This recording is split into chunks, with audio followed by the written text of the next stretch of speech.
Hello everybody, welcome to another part of Trusteft Retro Weekend. We have a different start today. I'm going to talk about the game, obviously, and after I talk about it and show you the box and contents of the box, I'm going to show you a little bit of the game, or more than a little, we'll see. Alright, first of all, here's the name of the game if you haven't seen the title already. Imperium by Electronic Arts. And the back of the box.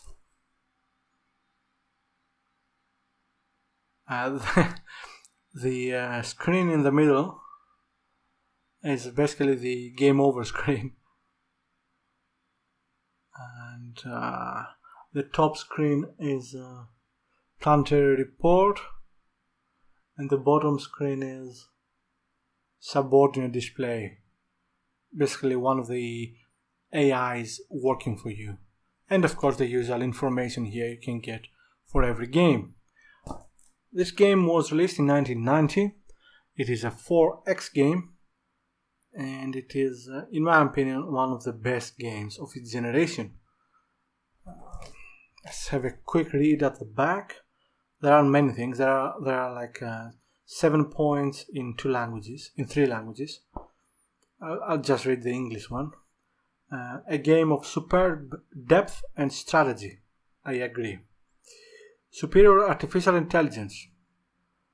I don't remember, but it is good. It is hard. Optional computer control of economics, defense, and diplomacy. Yes, you can set part of your empire to be controlled by the AI, which is very useful.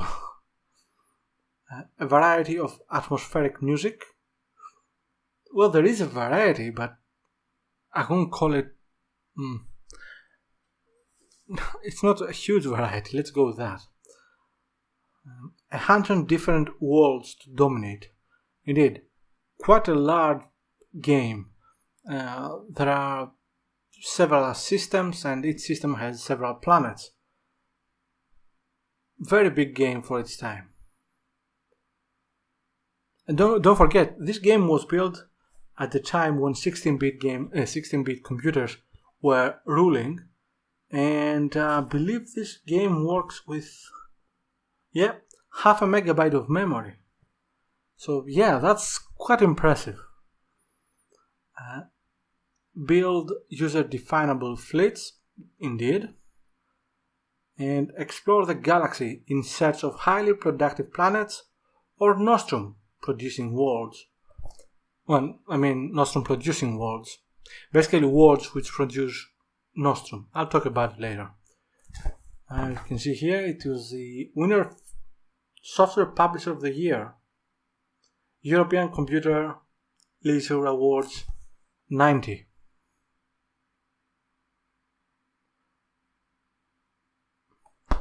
Okay. Memory required 512K. Blank formatted disk required for save games. Supports color and high resolution monochrome monitors. Indeed. I don't remember if I ever played it. I think I played it once, but by the time this was out, I already had a TV that I was using as a monitor, a small TV. And STE compatible too, which is quite good. Most games will work with STE models, but there were always exceptions to the rule. And let's see what is inside the box. We have a reference card for the Atari ST. How to start the game basically, and software protection and loading games. That's it. It is also in French and Deutsch, German, and I believe this is Italian.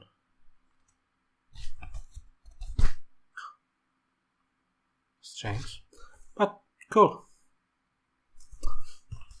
We have the actual disc.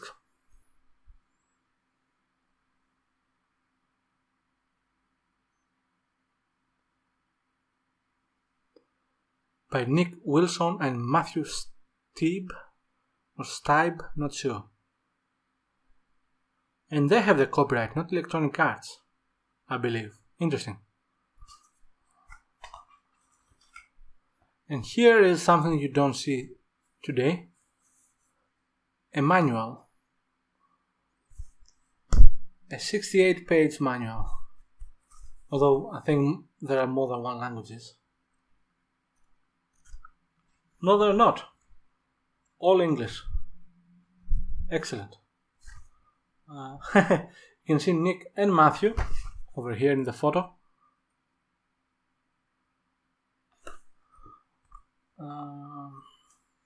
And yeah, lots of information.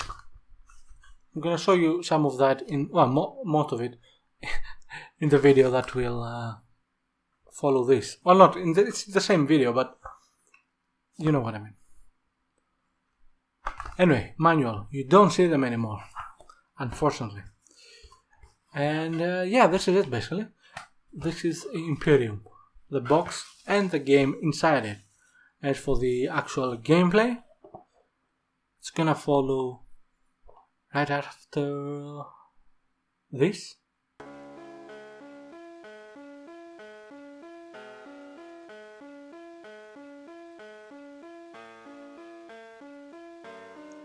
Yes, here's the gameplay I promised. Well, not promised, I mean, just said I'm gonna show you now. Yeah, Electronic Arts. Who knew, right? Well, we did back then.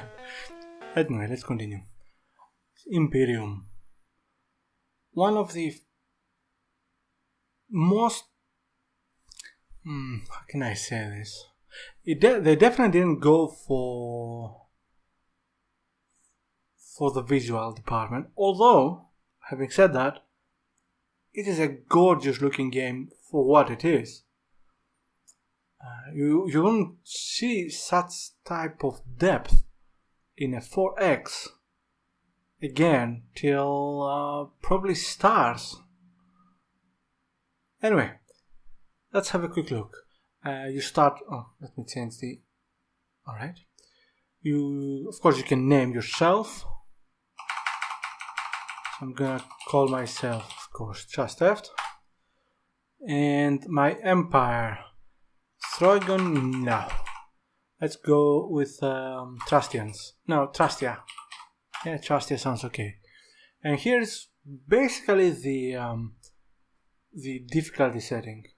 We choose for all the other major alien empires their stats. I'm not going to play properly now. I'm just going to show you a little bit of the game, the menus and all that. So I'm just going to leave them as they are. After that, let's see what we have here. About game, of course. Imperium by Electronic Arts. Rename, load, save, and quit. Now here's one very cool thing about this game, about the user interface. You have Windows.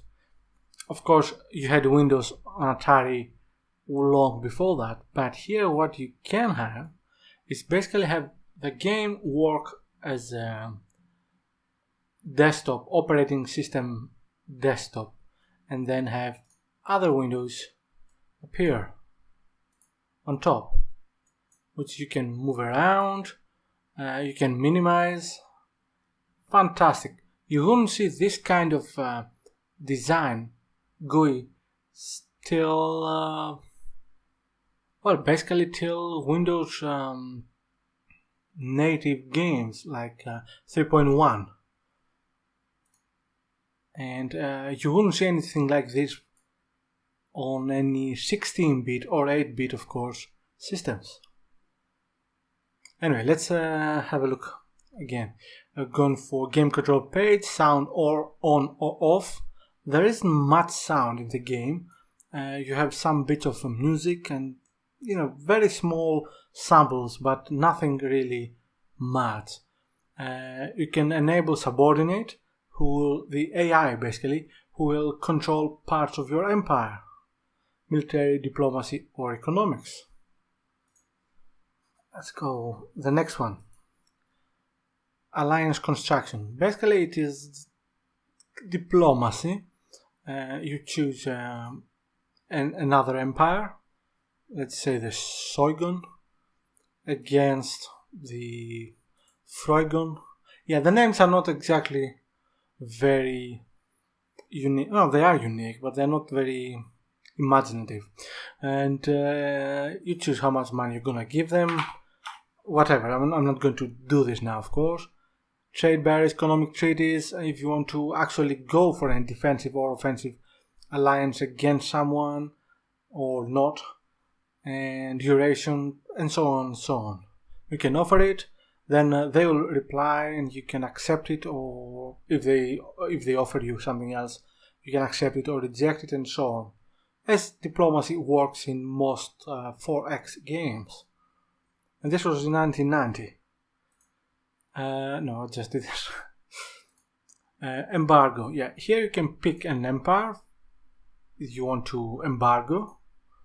You can pick commodities. As you can see, there are plenty of commodities. And details about the embargo, and if you want to rename it for some reason. Very, very good. No, yes, I know. Close it. Taxation levels. Imports and exports for each empire. So you pick an empire, Croydon, and then you choose how much you're going to taxate? How much you're going to tax import from that empire, and how much you're going to tax the exports from that empire. Treasury menu, basically economic stuff, of course. Transfer wealth. You can pick your planet, one of your planets, so let's say Mars.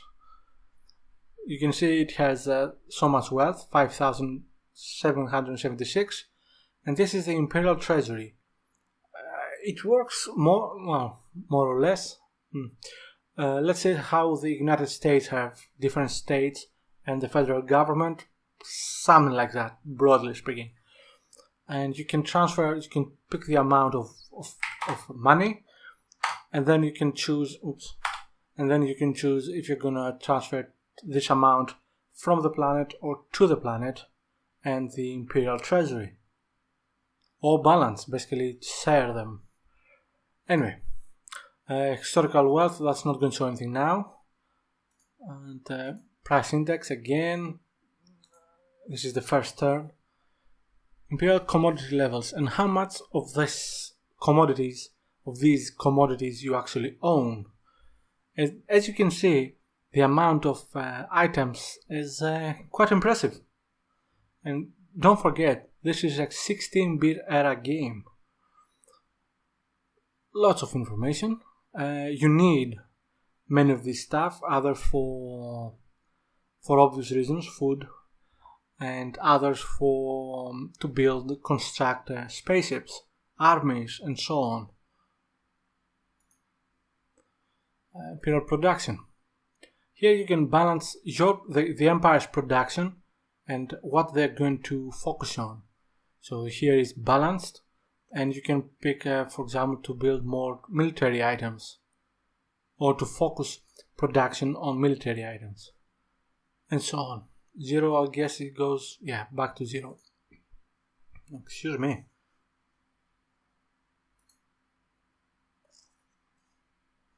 PR subsidy, if you want to help planet. Volume of trade, that's not going to show anything, yes. Basically it shows, imports and exports. You can see yourself between your empire and another empire. Politics menu. This is internal politics. Basically, population control, you're trying to not interfere. Basically, it's propaganda and morale. Anything that has to do with trying to control the population of your own empire. And election. You are the emperor here, but you are also elected. And as you can see here, it says years to next election 50. That is actual 50 years, and you are a human. So you might wonder, okay, if I'm now, 20, 50, 70, am I going to go for another election when I'm 70 years old? Well, if I'm going to serve for another 50 years? Yes. Why? Because there's a factor in the game. There is a magical item which helps you and your people to survive, to live longer. You'll see it soon. And this way you can live and serve for far more than 50 years or 100 years and so on. Popularity, election campaign fund, you can get money there to help you with the elections, and of course call the elections. Simple stuff, but very, very effective. Subordinates. Here are all your officers, basically, all your subordinates. Quite a long list, as you can see. So let's pick Caesar. Wow. Okay. And here's age, how much money he has. Nostrum. Nostrum is the medicine, the magical item I said earlier that helps you live longer. His position in pool, so means he doesn't have a job.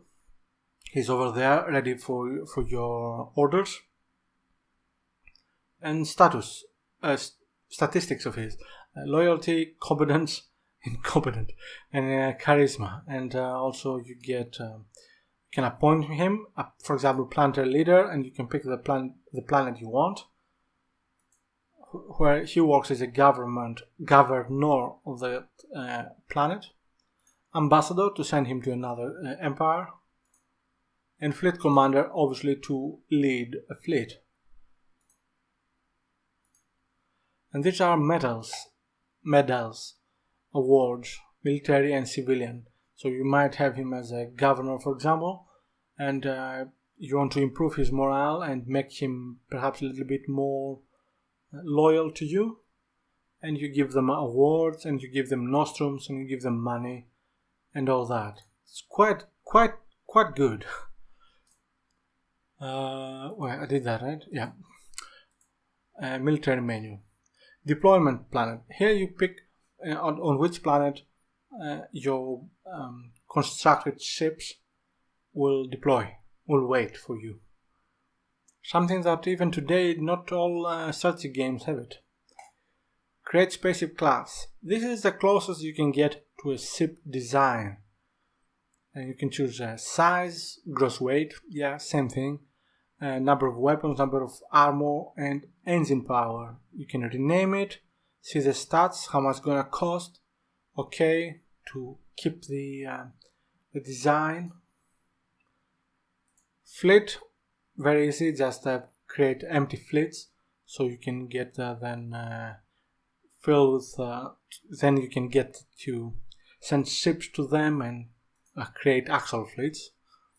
Troops, you train troops, infantry, armor, or drop troops. Drop troops are airborne. Let's go with that. But for planets.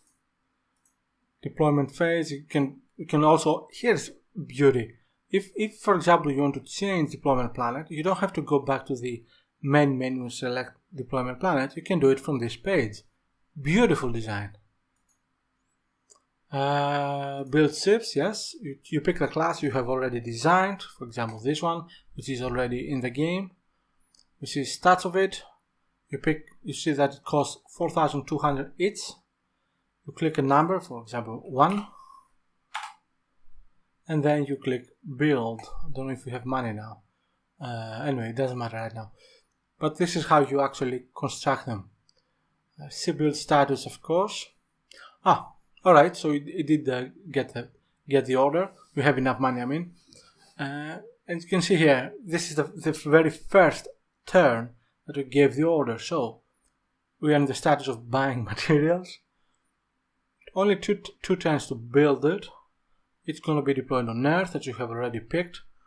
This is how much it's going to cost. And here you can actually give the money. Yeah, I forgot some details. I haven't played the game for a long while. So let's say 4,200. Okay. Close. See build status, fleet report. Here you can choose home fleet, for example. You can see we have a leader, Pentheus. The fleet is on Earth or over Earth. This is the strength of the fleet. Defense and number of ships. Of course, we don't have any ships right now, but you can see here you can transfer ships from the pool to the fleet and from the fleet to the pool if you want to create more than one fleet and so on.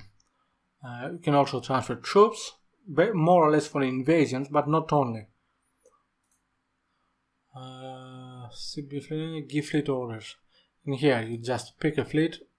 For some reason it doesn't appear here. Anyway, you can pick a fleet and give destination, invade, move, hold the position there for so long and so on. And you can give several orders, so you can say move to there, hold for 5 years, then invade, or move to, which is insane, but move to there, wait 1 year, then move there, then invade, and so on.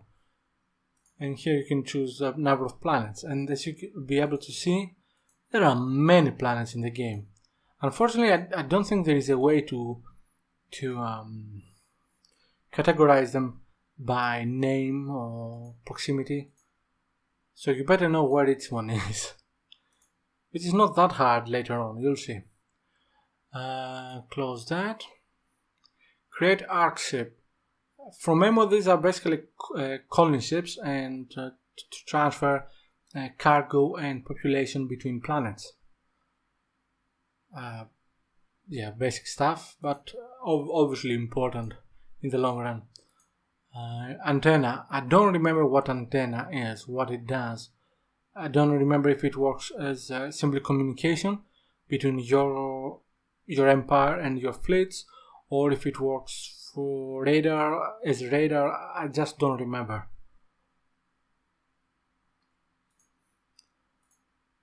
Reports, empire report. Let's see. You have to first pick the second empire, not yours. So let's say Kroigon, and relationship with you is neutral. They have 920 treasury, 433 population, report distortion. I think that this is the morale and internal strife and all that. Planet report. Good, now let's pick one of my planets, of course. Earth. Little image here, photograph, and status of the planet. Beautiful. I mean, you see this amount of detail only much later on in similar games. Let's go for Foson. Do you have any information? Yes, we do. And you can see different icon, different photograph, and of course different stats. Alright. Nostrum report. This is how much Nostrum we have the medicine, but I don't think we have any now. Yep, 0. And popularity report, but this will change in the following years as you play. Clipboard. This you can copy names. You can copy. This is why I said earlier that the names of the planets. That there are many planets, but yeah, basically you can copy. You'll see from other sections of the game, names and lists and all that, to the clipboard. And from this clipboard, the in-game clipboard, we can use them to get reports and so on and so on. It's quite good. It's not perfect, of course, but considering there was nothing better at the time, this is very good. News control. Here is items you get every turn of at the beginning of every turn, and you choose what to appear and what not in your news report. So you can see here, news report, we have only one. This is the beginning of the game. Get report.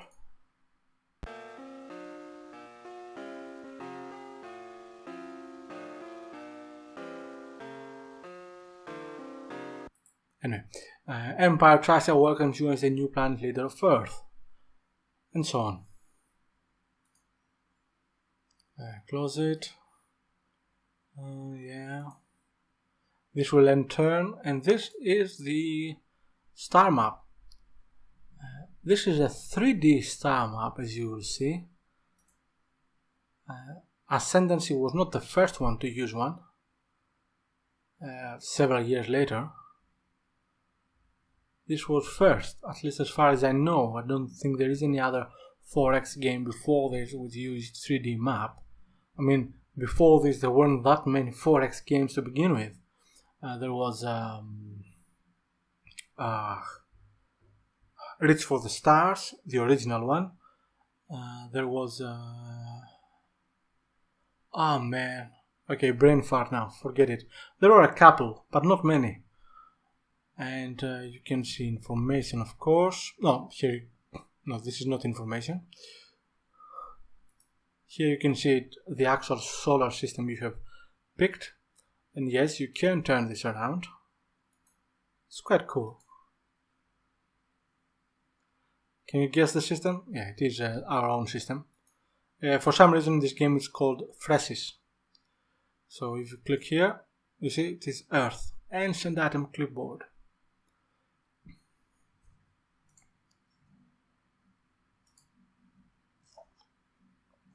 Here you can see fleets, but we don't have any.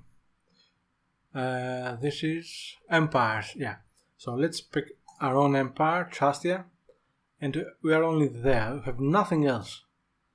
Just one small system in the galaxy. Let's see, Drogon. I have at least 2 Soygun, 3 Kroigun, 1 and Freugen, another 1. Alright. This is, don't remember. These are antennas, obviously, but again, I don't remember what antennas are for. And here you can click to end turn. And here's one thing that, again, you never see again for turn-based 4X games till Ascendancy, which kind of had, well, it didn't have this, it had something similar. In Ascendancy you could fast forward by 1 turn, or is it 10 turns? I don't remember. Anyway, you have 2 options. Here you can actually pick the exact number of turns you want to progress. I'll leave it to 1 now. Let's click on next turn. Not much should happen. I mean, we build a ship, of course. And, alright, we have information. Let's see. No, that's mine. Okay, that's the very first. Close it. Actually, let's delete it. Treaties. Okay, what is this? Ambassador Fersis of Empire Freugen offers you a trade alliance. Alliance? Alright, that's interesting. Gonna have to check the diplomacy later. And this is what? Ambassador Linus reports of the aggressive nature of Empire Soygon. Interesting. And this one? Ambassador Linus reports that Empire Soygon has sent out an invasion force. Okay, things are getting hard. Alright, let's close this. Check the no, not this one. No, it is this one, right? No, it's not. Wait. I don't remember. Anyway, let's stop here because I just don't remember how to proceed. And this was Imperium. A great game. I mean, some of the options are still good today, and some of the user interface is still quite good, all things considered. It was, I don't remember if it was the first, but it was definitely one of the first 4X in space games I ever bought, I ever had, I ever played, I ever saw. And for this alone, this game is worth it for me. For you, if you love 4X games, I recommend it. Although there are definitely slightly more recent games, modern games, which are more fluent, more fluid. Better, yes, they are. There are better games. But there was nothing better at the time. Thank you very much for watching. Bye bye.